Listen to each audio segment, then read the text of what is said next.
Hey, Desmond, so let's talk a little bit about, I guess, this event. I know you've done a ton of speeches in the past. I mean, no questions about that. What's so special about doing this one for the YMCA here in South Florida?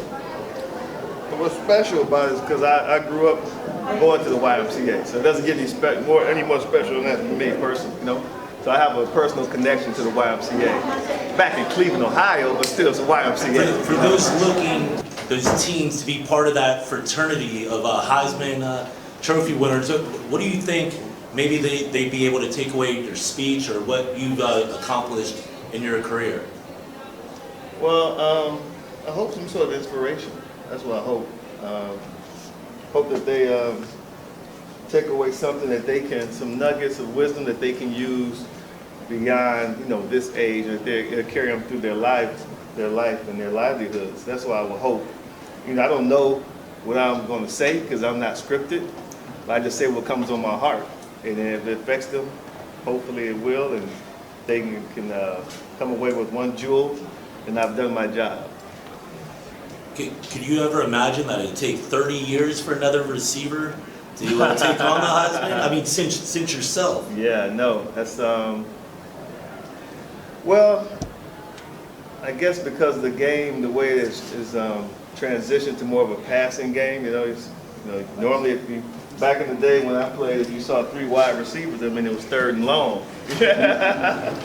Now that's just the traditional set nowadays. So there are more opportunities, obviously, for wide receivers. It's still taking quite some time for one to win it. But he was very deserving of the award, and it's good to see someone win the award that's not a quarterback or a running back. Desmond, before you give your big speech out there, I guess what would be some motivation or inspiration you give to young people in the sports world, either playing it or covering? Because you did one and now you're doing the other. So what would be some good inspiration or advice that you give to young people in that world? Never be afraid to bet on yourself and be yourself. Don't try to imitate or emulate somebody else. The best gift you have is your originality. It doesn't get you better than that.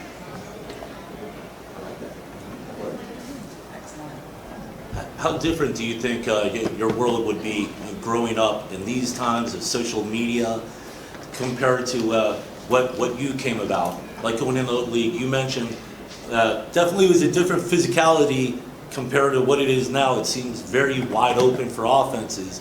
And even social media is a big thing these kids have to undertake. Yeah, no, you're right. So, so the question is, what would be different if I grew up in this era?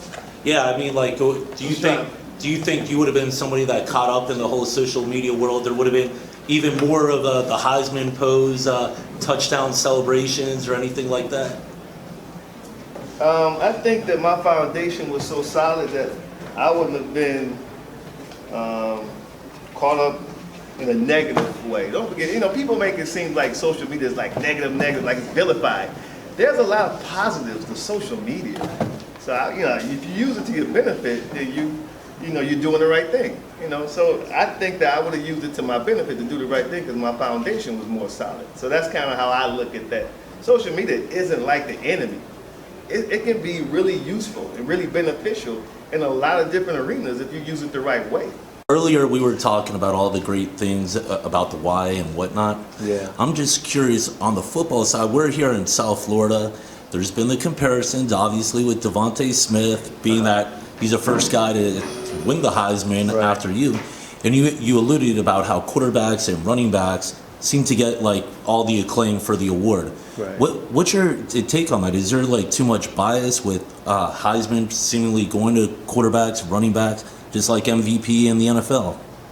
Yeah, my take is that we got too many voters. That's my take. We got way too many voters for the Heisman. We got voters who don't really watch the games. They watch SportsCenter, they look at the highlights, and they vote based on highlights. So that's my first issue with the Heisman vote is the voters. Way too many voters. And what about as far as special teams haven't really got enough love? I mean, are we going to see a guy like yourself who really excelled in the postseason, the Super Bowl MVP? Should we start seeing some of those postseason awards really coming into the Hall of Fame credentials? I mean, Eli Manning and recently Julian Edelman. Yeah, I think that, special teams players are starting to get more recognition, more attention. I'm not sure about the Hall of Fame because I don't know what the criteria is to get in the Hall of Fame, so I couldn't tell you if that's going to be something that they're going to start looking into, because there have been some great ones from Mel Gray to Brian Mitchell. The list goes on and on, so we'll see. And then for people like growing up, I mean, you said obviously going through the Y.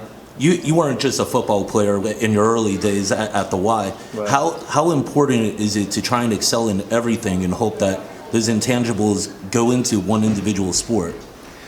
As a parent, I always think that it's important for children to play multiple sports. I mean, I was a multiple sport athlete growing up. I think the benefits are just numerous when you can play multiple sports and you're not just focused or have tunnel vision on one sport. And multiple sports gives you the flexibility to do a lot of different things. It gives you options too later on in life. So I would always encourage any parent that if your child has an interest in sports, to encourage them to try multiple sports.